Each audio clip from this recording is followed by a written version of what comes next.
Welcome back to the Lanterne Rouge Cycling Podcast for Stage 11 of the Vuelta a España, second stage after the first rest day from Antequera to Valdepeñas de Jaén, 134 k's long. We have one categorized climb, the Puerto de Locubin, 9 k's at 5%, which crests 8 k's before the finish, and then the final climb is a ramp. There is a 25% pinch in this. It is pure puncher territory. It's like 800 meters, 25% pinch or something. It's outrageously steep and gets quite narrow. Here with Benji, as always, and supported by our show partner, Locol. Benji, we talked about Roglic ad nauseum yesterday. He lost the jersey, which we didn't have a problem with, but then it was funny to see they took upon the responsibility of pacing the break very, very tight today in a stage I thought it was going to be a break win for the likes of Baggioli. Yes, certainly. We had a breakaway including Lastra, Boo once again, Jean Boo, the guy from Euskaltel, Magnus Cort Nielsen once again, already a stage win already on the first week. We've got Harm van Hoeken and Edward Blankart in this breakaway. Not necessarily the strongest breakaway, but the thing about it is Cort is in it, so that makes it instantly a bit more stronger than a normal breakaway of 5. And whatever he does can last a long while. But indeed, Jumbo was one of the teams that instantly decided they wanted to keep it relatively short, and they were looking for the stage win if it comes down to that. And I think that other teams kicking in at roughly 80k before the line, like Bike Exchange, did play a role in that, because it might have gotten really close if it wasn't for other teams kicking in this race. Bike Exchange helping out here as well, likely for the likes of Matthews on this type of finish, even though I feel like that's a no-go, these gradients for Matthews, personal guess. But next to that, we just had them pacing for a while, and it would all really come down to the Puerto de Locubin, which is the climb before the final wall to the line. And that one has Magnus Cort Nielsen basically dropping all the rest of the breakaway riders. Van Hoek already dropped the descent beforehand, and the gap was roughly, I think, 30 seconds on the climb itself. And it was kind of playing around the 30 seconds on the climb itself. And I think people in the peloton started getting nervous, and we saw people trying to go for a bit of a move, trying to respond to attacks that they perhaps should not respond to, and people just also pacing. Movistar came in and paced for quite a bit of the climb, and we saw a move of the likes of Caruso on the climb. De La Cruz went for a bit of an adventure on the climb. Kruijswijk as well, who decided to close down De La Cruz because he felt like the tempo in the peloton just kind of lowered a bit, I think, when De La Cruz went off the front. Then it was always surprising that the team who responded to Caruso and Kruijswijk was Ineos, and I don't know, that felt surprising to me, and I don't know why they would do that. I don't know either. I think maybe they just want to stay in front, Ineos. I think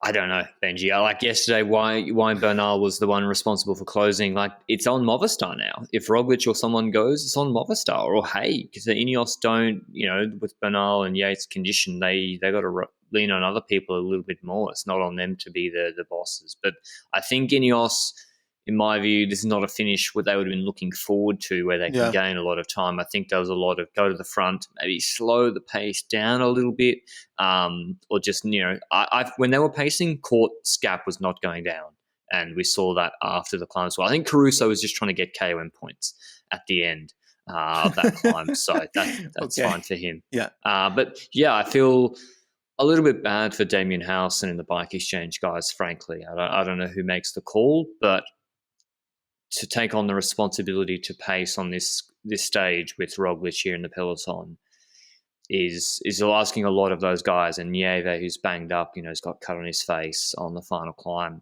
Yeah, they did a great job today, Bike Exchange, but yeah, I'm not sure Magnus Cort gets caught without them, and I just don't see where they think Matthews is a top 2 favourite for this stage. Even Cullera, like, that wasn't on them either. I know he did well, but it's on Roglic for that stage, and Roglic we saw what happened there. But yeah, before we get to the final climb and Magnus Cort once again, word on our show partner Locol, who produced Performance Cycling Apparel. If you're going to the change of seasons in Australia or midwinter, there's a discount code LRVuelta20 for 20% off if you're looking for winter gear. Conversely, if you're in the Northern Hemisphere, there's the lightweight summer collection. So there's a sale on at the moment as well. The LR Vuelta 20 code applies in addition to already discounted items. So there's some outrageous deals to be had for Lacol items. And thanks to Lacol for supporting the podcast. We turned one today. The podcast we did, I think, Britannia Classic was our first podcast, 2020 last year. Speaking of Michael Matthews, who won that. But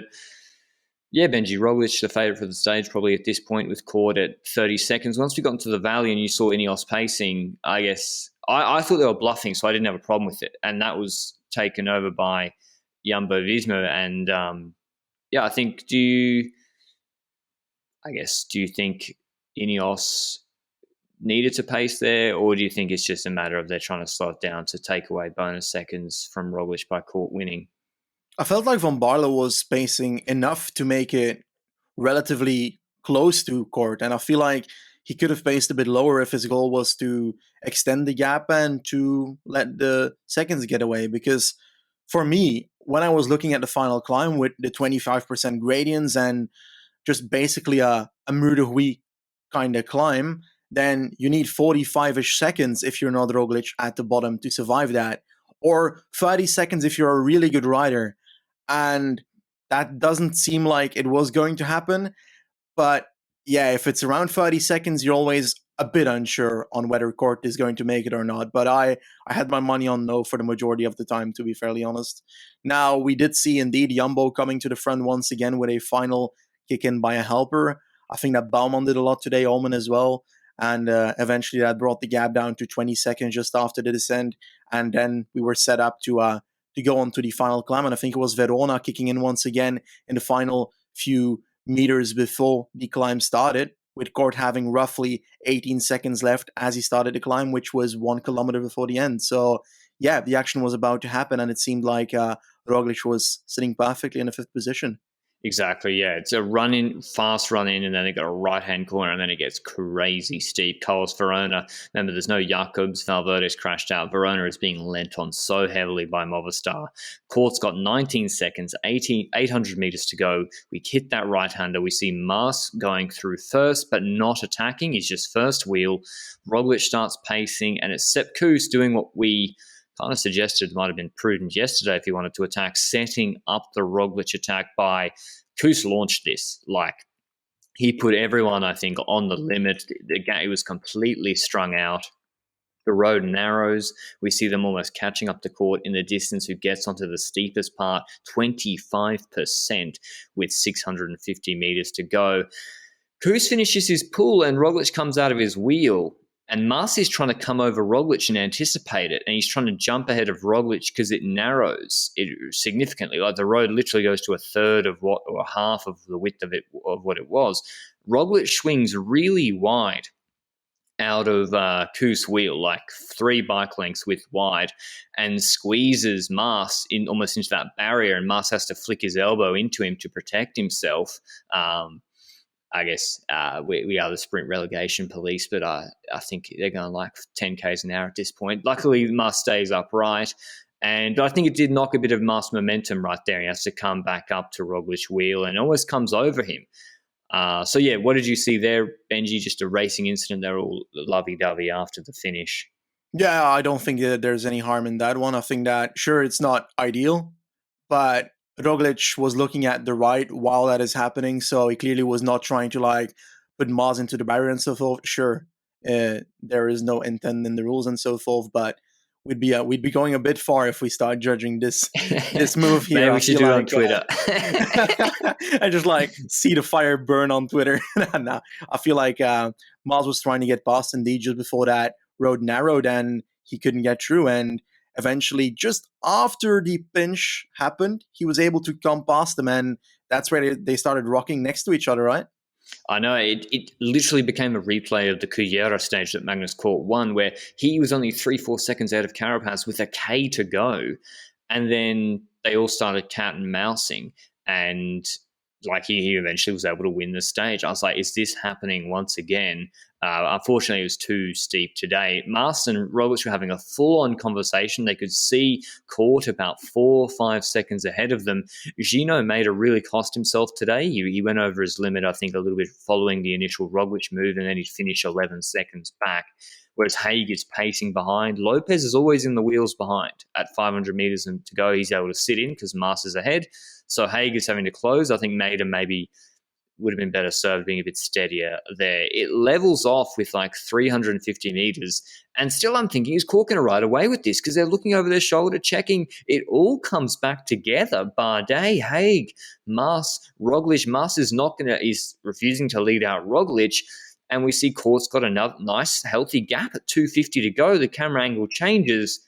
And then it's flatter, not as steep. Mas is leading out Roglic. Draft matters here with 250 meters to go. And yeah, perfect lead up basically for Roglic. Haig gets gapped a bit off the wheel leading out Yates and Lopez.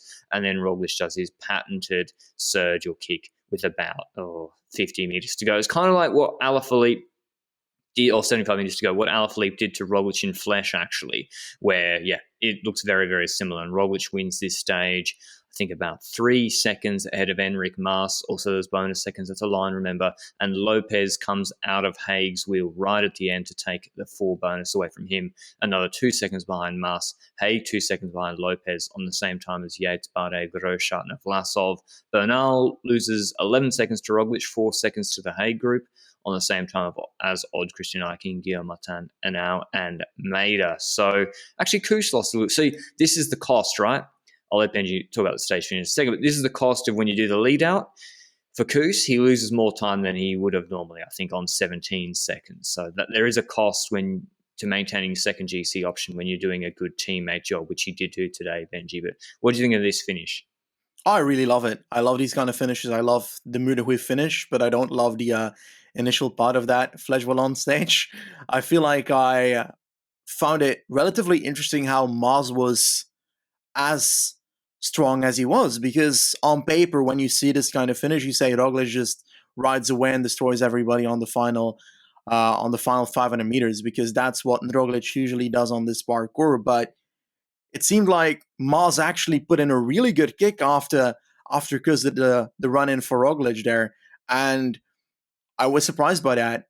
On previous years, I wouldn't have given Mas that, but I'm really happy to see that we've got a bit of a rivalry going on and that it's closer than we would anticipate for this kind of finish. Is that on Roglic perhaps having some consequences from the crash yesterday, or I don't know. I have no clue why, but I was expecting a tiny bit more of a gap today.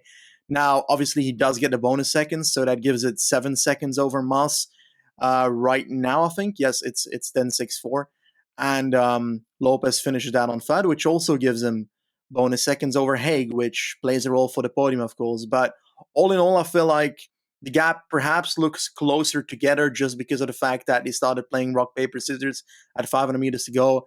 And obviously, Mas lost that game because he had to chase down Magnus Cort Nielsen, giving out the lead out for Roglic there. That's my run through of the events personally. But I love the finish. I'm happy that we have some kind of contention that is not easily just a Roglic storming to the line, because I want to have a very interesting last week. And right now it's all relatively close together. Now, where's Matthews?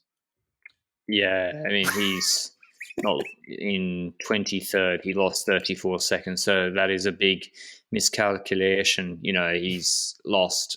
It's not like he was close on this stage. So I'm not sure what. Yeah, not a great result. I feel a bit bad for the guys that worked all day. Ciccone, Benji, losing 23 seconds on a punchy finish. It's a bit surprising as well. I guess maybe it's just a fatigue in the legs. I got a question for you. Yeah. MVDP on this finish, yes or no? Yes. Yes. Yes. Because it's not like that long. It's a double Strade Bianche road, it feels to me. Like twice the length. That's how it feels to me. And it's also relatively narrow in the same form. So, yes, I would say yes, but he'd have to hold on quite well on the climbs before. It's been a high tempo for the entire day. Sure, he's not a bloody, I don't know, he's not a sandwich. So he should be able to do that relatively well. But yeah, I'm calling Van der Poel doing well on a parkour like this. But question, is De La Cruz the clown of the day? Attacking on the second last climb, risking himself in the descent, and then losing quite a lot of time on the last climb, losing 2 positions in GC as a consequence. I don't know what he was thinking. Honestly, like I thought he was just going to go for the bonus, Benji, the 2 seconds, and then go back into the group. Really? Yeah. Imagine if he goes for the 2 seconds. Well, like at least he then I don't know. Mate, listen, I don't know what these people are doing. Caruso jumped out. He's not going for GC. Just nabbed a couple of KOM points. It's fine. But yeah, I think I don't know. I don't have the answers to these questions, unfortunately. I mean, and I thought it was going to be a breakaway today. I guess Roglic is still not in the red jersey, but it is funny that they don't want the red jersey because they don't want all the responsibility that comes with it, and then they pace a lot today. But a good result, good stage win for Roglic. He got the job done after they worked today, and I guess we're overlooking the fact. I guess on these short finishes, Benji, he took 21 seconds on Bernal today. So you're like, oh, well, he took 30 on that big move yesterday. I personally don't consider Bernal competition for Roglic anymore. I'm sorry. Oh, okay. Yeah, it's over. It's over for GC with victory, at least. I don't see it happening unless something crazy happens. But then I'm saying Maz is looking way more safe if something crazy happens to Roglic. So he takes another, what does he take? 7 seconds on Enric Mas, which is a good result. Mas, I've never seen him riding this well, honestly. Punching like this on this sort of finish, I didn't think would suit him so well. Yeah, incredibly good from Enric Mas. And then Lopez backing it up.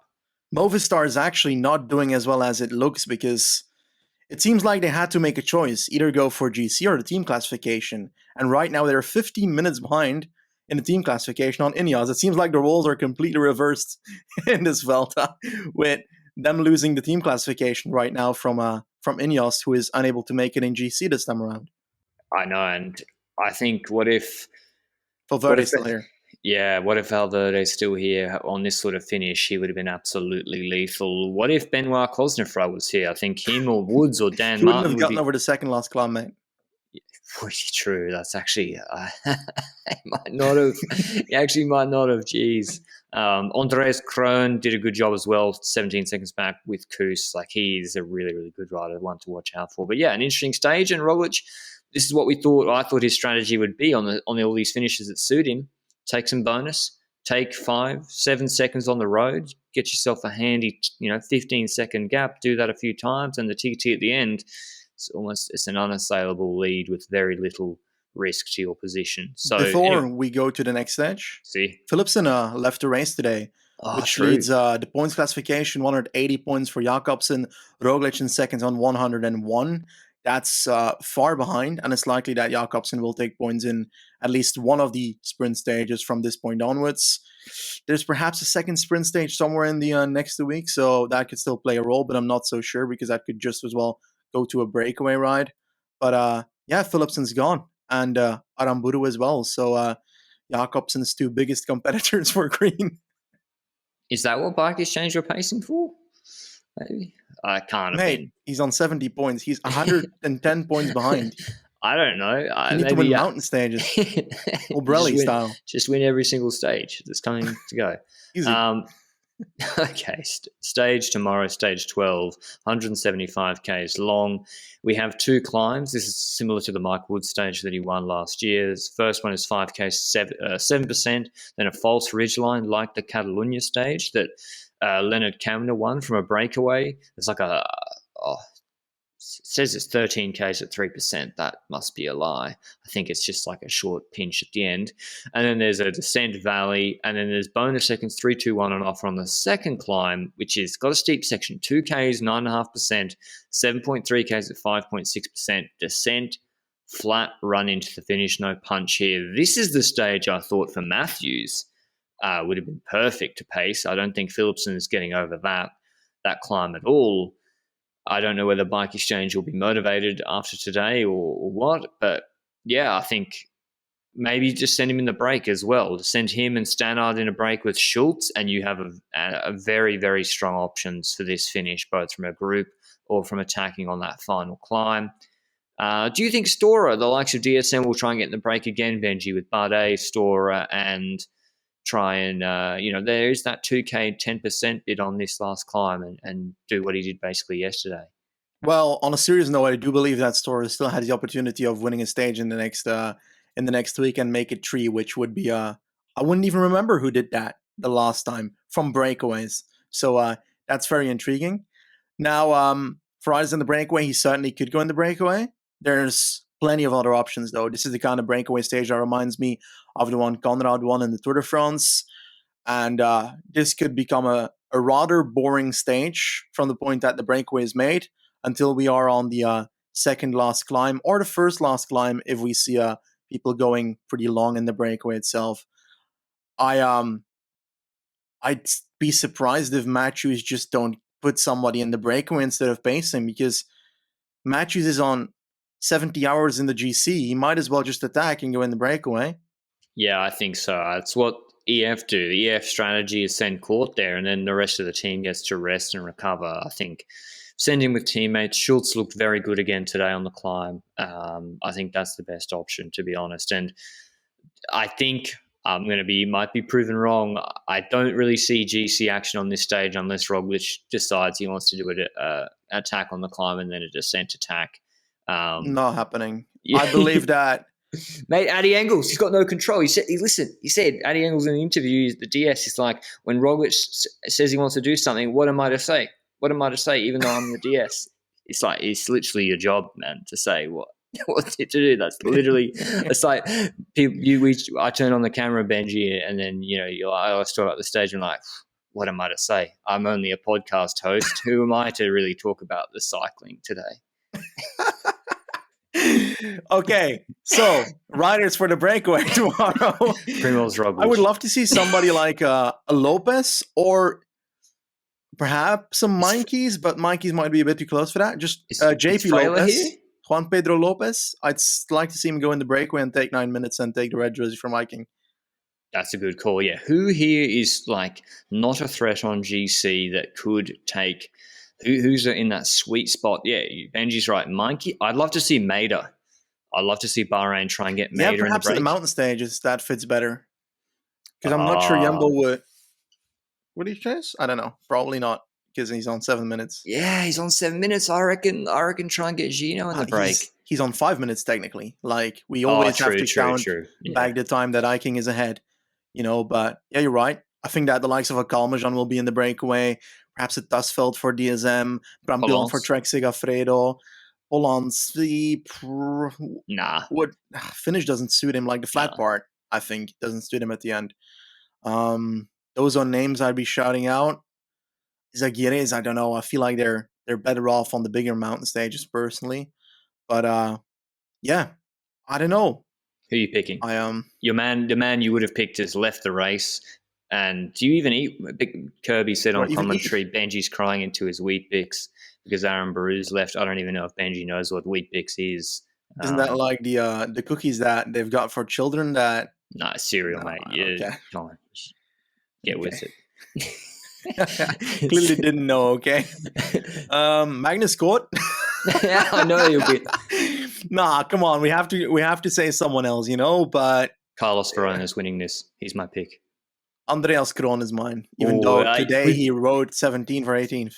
That's the one. We've both gone Catalonia. Kroon won the first stage after a long climb, and then he's actually quite quick in a reduced group. Beat Luis Leon Sanchez. I've gone with Verona because he was second strongest after Leonard Kamna chased. They were attacking each other on the descent on the stage. Kamna won at Catalonia. So their picks. We're thinking breakaway. We were wrong today, but it is what it is. Roglic won, and he's looking good again. It's good to see that he's not banged up from that crash. It would have been a shame if that affected the race. I want to see them at full force in the mountains, see what Mas is capable of. But we hope you enjoyed this recap of stage 11 of the Vuelta. We also have a separate video on the YouTube channel for the Simac Ladies Tour Prologue and Stage 1. And if you're listening on podcast players, we will continue with that now. But otherwise, if you want to support the podcast, you can like the video down below, and we'll see you with the recap tomorrow. Ciao.